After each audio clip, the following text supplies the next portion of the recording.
तसं बघितलं यापूर्वी 2-3 वर्षापूर्वी पीपल्स एज्युकेशन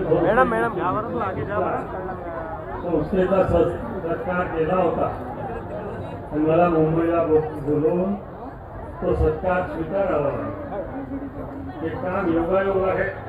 डॉक्टर भाऊसाहेबांच्या इतकांचा आशीर्वाद आहे की त्यांच्या आशीर्वादामुळे निष्पन्न झालेली निर्माण झालेली आणि आता वटवृक्ष म्हणून उभी असलेली संस्था ज्याच्यात ज्याला त्याला आज आवडतं आहे हे प्रेम आहे. त्या प्रेमाची हे पारितोषिक प्रचिती आहे.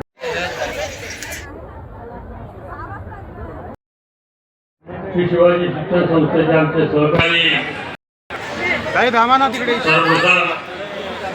बाबासाहेब आंबेडकर गुजरात सौंदर्यीकरण समितीने माझा सत्कार केला. बघा इकडे नंतर करा इकडे उभे रस्त्याने इकडे मी एक निमित्त मात्र आहे.